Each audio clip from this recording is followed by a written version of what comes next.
Andaikan saya kritik dianggap menghina, bayangkan suatu saat di tempat saya di Papua, saya menjadi gubernur, keluarga saya terus yang jadi gubernur. Kalau ada suku lain yang menghina saya, kritik suku kami, dianggap itu hina. Itu membunuh demokrasi. Tidak boleh, karena fair, harus kita kritik.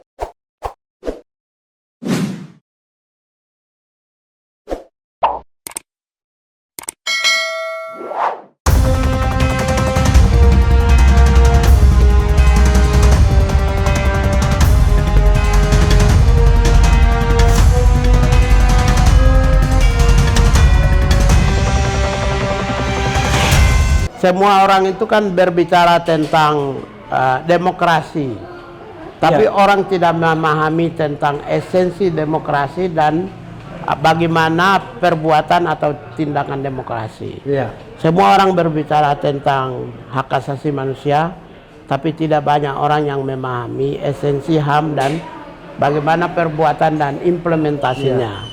Keadilan pun demikian, esensi keadilan dan implementasinya. Ya, tapi memang sebenarnya kan nggak ada masalah juga ya. Jadi misalnya ada sebuah pernyataan yang namanya presiden itu kombinasi Jawa luar Jawa. Itu strategi. Iya, sipil militer. Strategi. Kemudian Islam dan Islam, maksud saya tidak tabu juga nyebut-nyebut begitu kan? Ya, kalau ngomong kalau di Nigeria itu Katolik dan Kristen dan Islam. 5 tahun Kristen, 5 tahun Islam. Setelah itu kalau prestasi mereka boleh maju lagi. Setelah itu harus robah, pindah lagi. Itu kalau Nigeria. Kalau di negara Libanon, itu Kristen dan Islam. Jadi itu ada konsensus. Kalau Libanon nanti Kristen Maronit, misalnya Mikhail Sulaiman jadi presiden, maka perdana menterinya dari Islam. Kalau di sana ada konsensus, giliran pembagian kekuasaan. Kalau di Indonesia mungkin kita bicara konsensus itu masih jauh. Tetapi bahwa rancang bangun demokrasi yang lebih fair, supaya orang-orang dari daerah Bung bisa jadi presiden atau siapapun bisa jadi presiden. Itu penting. Itu dari sisi yang tadi saya dikatakan. Jadi gini, saya mau nanya. Saya mengkritik, kok saya dibilang hina? Kalau saja ini saya kasih catatan sebagai orang Papua. Andaikan saya kritik saja dianggap hina. Bayangkan nanti dianggap menghina ya, bukan dianggap hina. Dianggap menghina. Bayangkan suatu saat di tempat saya di Papua, saya menjadi gubernur, keluarga saya terus yang jadi gubernur. Kalau ada suku lain yang menghina saya, kritik suku kami, dianggap itu hina. Itu membunuh demokrasi. Tidak boleh, karena fair, harus kita kritik. Itu yang pertama. Yang kedua menyangkut Minang. Soal Minang ini saya tulis, itu tidak ada penjelasan panjang, singkat saja. Nanti kita tampilkan Sobat Era Twitternya ya, lengkapnya ya. Singkat saja, itu tidak ada penjelasan panjang. Waktu Ibu Puan Maharani mengeluarkan Minang harus jadi Pancasila, semacam itulah ya. Saya dalam hati saya berkecamuk, karena saya pikir semua anak orang Indonesia itu ya Pancasila, termasuk Minang, suku Minang juga Pancasila. Sehingga di dalam Twitter itu saya tulis. Ini mungkin pemirsa juga bisa ini ya. Di dalam Twitter itu di Detikom berita tentang pernyataan dari Ibu Puan, baru saya nulisnya begini. Jika dianalisis, (2). Jadi sengaja saya pakai kata analisis supaya ada opini dari saya sebagai pimpinan civil society Indonesia. Opini dari saya. Jadi bukan pernyataan langsung. Jadi jika dianalisis, (2). Jadi ada proses untuk berpikirnya ilmiah. Jadi saya ilmiahkan. Maka pernyataan dari Ibu Puan itu yang pertama adalah menyatakan Minang tidak berpancasila. Terus yang kedua, Kedua ini yang agak panjang. Itu semoga Pancasila menang di Sumatera Barat kira-kira Ya. dalam konteks pemilihan gubernur ya. Ya. Kemudian yang kedua akan ada 3 poin. Iya. Yang kedua saya sampaikan begini. Ya, kalau Sumatera Barat itu tidak Pancasilais, maka sudah pasti tidak bisa jadi presiden. Iya. Karena Presiden Republik Indonesia itu yang Pancasilais. Iya. Itu yang kedua. Yang ketiga, Bro Fadlison, harapanmu jadi presiden gugur karena pernyataan ini. Oke, Fadlison itu anggota DPR ya, Nah. dari Partai Gerindra. Nah, Ketua Minang. Dan Ketua Ya. Masyarakat Minang. Ya, harapanmu menjadi presiden. Saya juga sering dibilang orang Minang, padahal saya dari Sumatera Selatan. Ya. Jadi bro, kalau berbasis pada pernyataan Ibu Puan, Iya. ini bro tidak bisa jadi presiden. Terus yang berikut saya tulis begini, karena Puan Maharani itu adalah cucu kandung pendiri bangsa, Iya. Soekarno, Iya. boleh katakan pemilik negara lah. Iya. Kalau kami ini kan ya kita harus akui ada setengah-setengahnya. Kalau Ibu Puan kan memang memiliki negara ini. Kalau mau jujur ya, Pak ya kita semua memiliki. Ya, memiliki negara itu dalam tanda kutip ya. Proklamator. Ya. Proklamator. Jadi Karena seluruh bangsa Indonesia memiliki negara ini. Tetapi ada orang-orang yang memang darah biru. Darah biru. Ya, jadi Karena bapaknya orang mantan ketua MPR, Ya. ibunya mantan presiden, kakeknya proklamator. Oke, jadi karena itu ini bukan orang tidak sembarang. Iya. Kalau dia hanya ketua Bukan orang sembarangan deh. Ya. Ya. Kalau dia hanya ketua DPR itu anggap biasa aja. Iya. Tapi karena latar belakang keluarga di dalam negara ini, Ya. jadi saya bilang sama begini, saya tulis gini. Artinya karena Ibu Puan kan pemilik penguasa partai PDI Perjuangan, Ya. ruling party. Iya. Jadi saya bilang artinya Ibu Puan mengkandangkan Minang sebagai parasit bangsa. Oke. Sama seperti yang dilakukan oleh Hitler kepada Yahudi. Oke. Jadi Hitler tidak kasih kesempatan peluang sedikit pun kepada Yahudi untuk menjadi pejabat di Jerman. Bahkan dihabisi.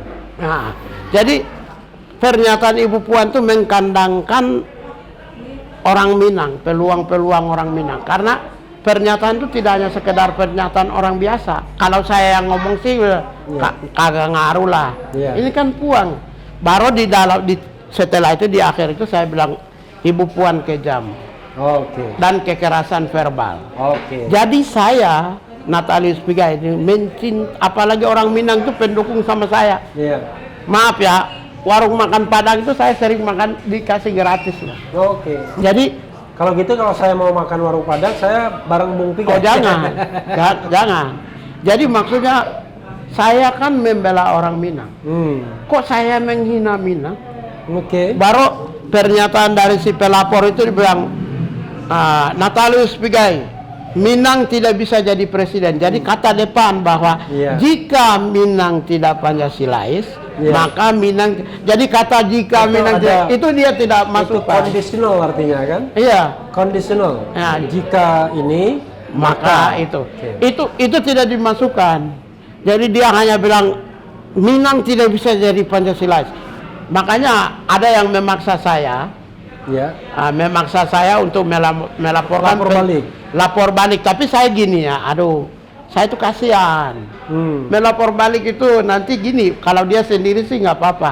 Kalau ada istri, anak, keluarga, Pak, situasi corona. Saya kira memang ya penting ini bagi orang yang suka melapor dan ingin orang ditangkap menangkap ya, bahwa orang yang ditangkap ditahan yang belum tentu salah itu punya anak, punya istri, punya kerabat ya.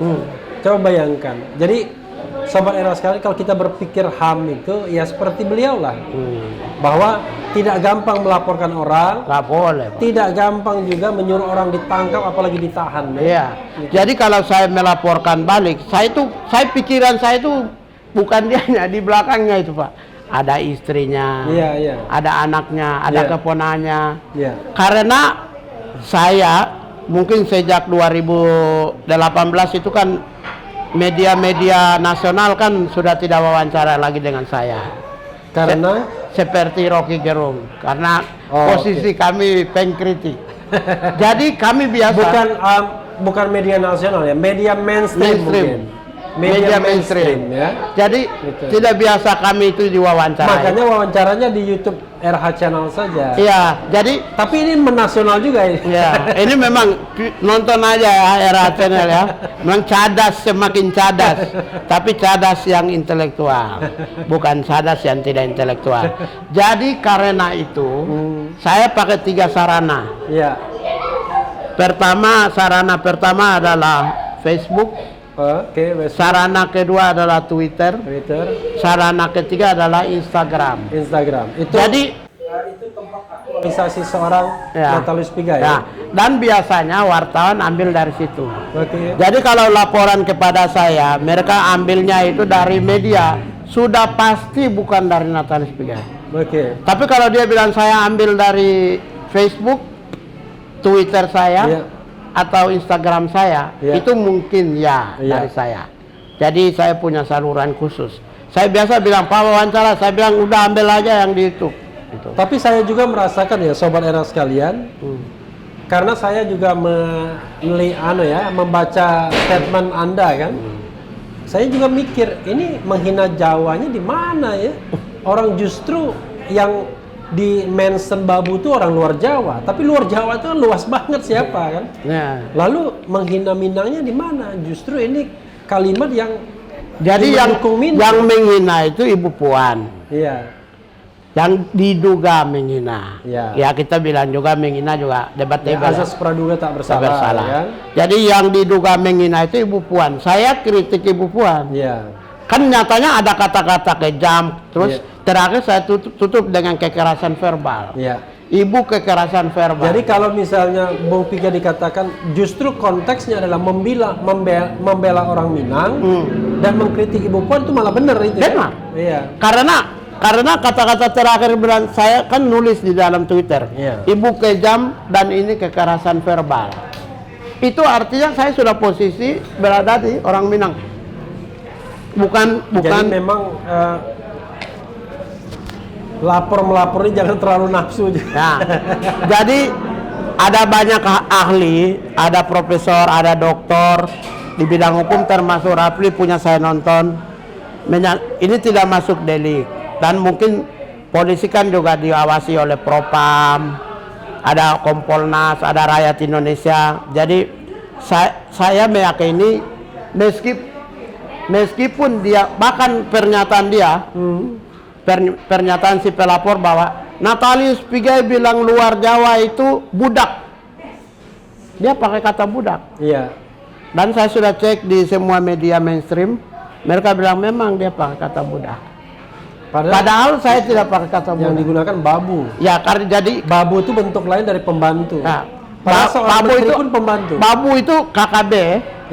Kamus Besar Bahasa Indonesia adalah pembantu. Pembantu kan pembantu presiden. Menteri itu pembantu presiden. Wakil presiden pun pembantu presiden. Tapi kalau itu dalam tata negara kan tidak ada. Tata negara yang kami belajar mungkin ahli ya.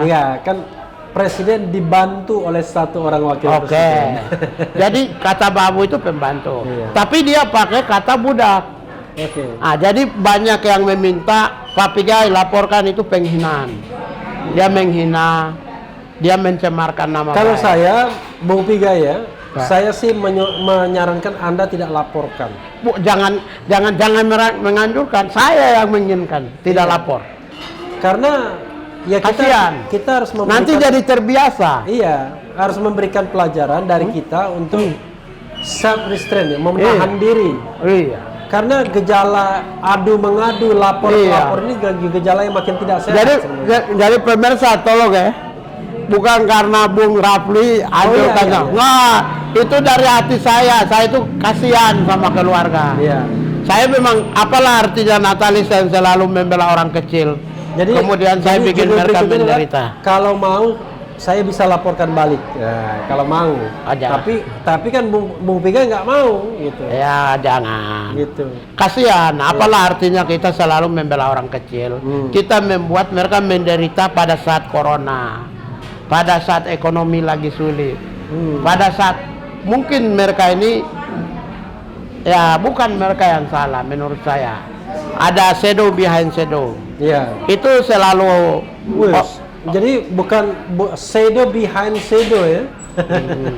Jadi istilahnya shadow behind shadow ya. Jadi ada kaca, Iya. kan bayangan. Iya. Di balik bayangan itu ada bayangan lagi. Luar biasa ya.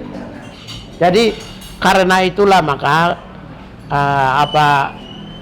saya memandang ya silakan aja polisi uji apakah saya kena pasal atau tidak kena pasal. Saya menghormati tentunya dengan imparsialitas, proporsional, dan saya menginginkan rakyat maupun juga kepolisian atau juga tokoh-tokoh jangan menyerang pribadi individu-individu mereka yang lakukan kekerasan verbal.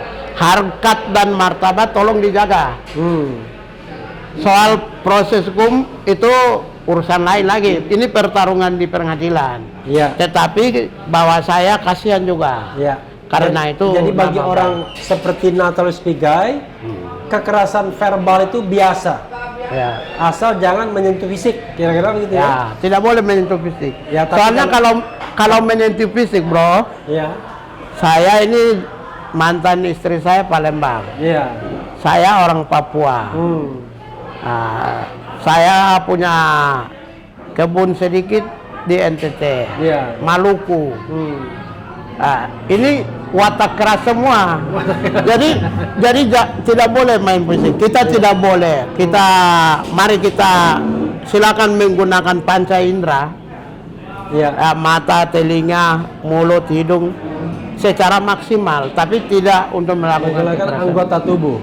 Ya, jangan menggunakan kekerasan fisik. Kecuali kalau kekerasan fisik ke saya, ya saya tidak suka.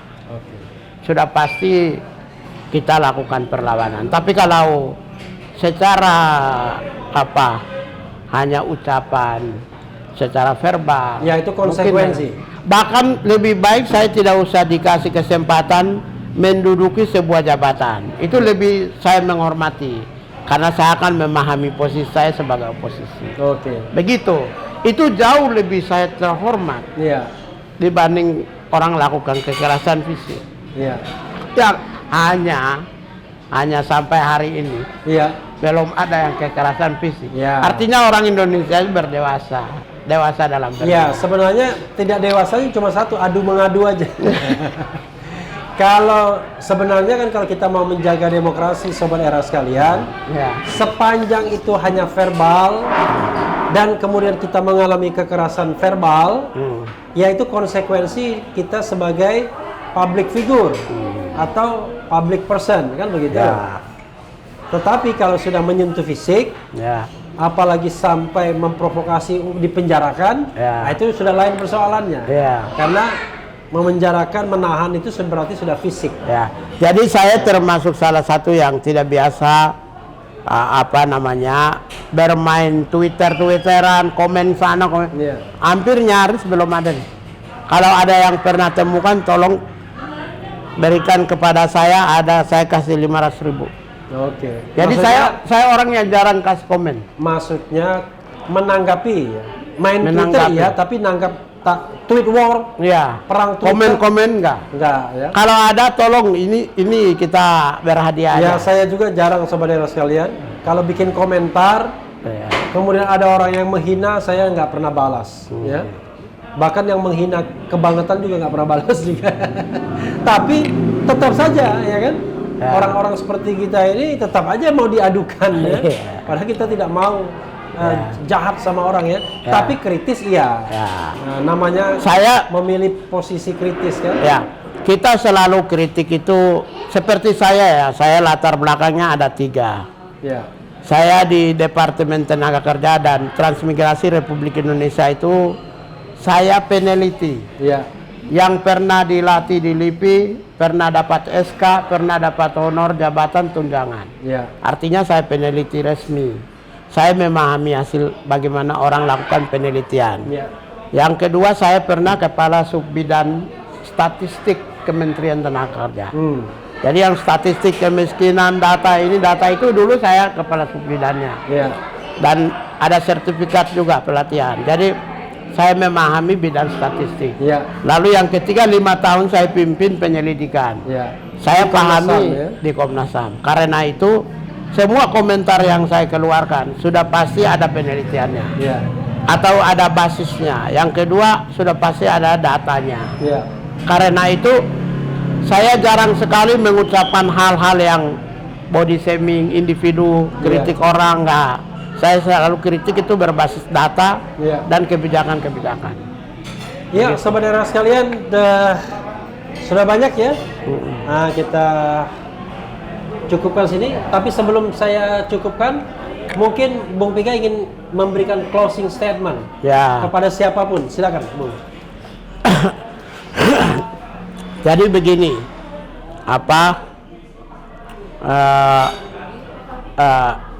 di dalam suatu pemerintahan itu ada namanya istilah bahasa Latin itu adalah summa potestas sive summum sive imperium dominium. Artinya seorang pemimpin itu terpilih karena resultante kedaulatan individu, resultante dari kedaulatan individu. Karena itu kedaulatan yang dimiliki oleh seorang pemimpin itu tidak tak terbatas. Artinya ada sebagian kedaulatan yang dimiliki oleh rakyat. Apa saja kedaulatan yang dimiliki oleh rakyat? Yaitu kebebasan, nilai-nilai universal tentang HAM, demokrasi, kemudian ada keadilan. Karena itu maka seorang pemimpin itu harus menghormati supaya aspek-aspek universal itu tetap berjalan. Karena pemimpin tersebut kan terbatas kedaulatannya. Jadi saya menginginkan supaya yang memimpin dan mengelola imperium dominium itu seorang pemimpin. Karena itu pemimpin harus membangun sebuah sistem politik yang berkualitas, sistem nilai yang berkualitas, sistem pemerintahan yang berkualitas, sistem demokrasi yang berkualitas. Kualitas apabila seorang pemimpin itu mendeliver atau mengelola nilai-nilai yang berkualitas, maka akan tercipta masyarakat yang berperadaban dan berkualitas. Saya kira itu. Jadi kuncinya adalah seorang pemimpin. Jadi ya saya meminta supaya pemimpin apakah di pusat, provinsi, kabupaten, kota itu harus mengembangkan. Mari kita memberi optimisme tentang nilai demokrasi, hak asasi manusia, perdamaian dan keadilan sosial. Saudara sekalian, pemimpin itu harus menjaga perdamaian, hak asasi manusia, demokrasi dan keadilan sosial. Ya, itu tadi interview kita dicecar dengan Natalius Pigai. Ini sudah hampir isya sebelum maghrib. Saudara sekalian, yang penting tetap di channel ini, karena di channel ini Anda akan dirayu, ditipu, dibaperin, dicecar, diuber pula di jalan khusus. Karena channel ini adalah channel yang mengancam meracuni. Jangan lupa subscribe, like dan share ke Nusantara. Mantap.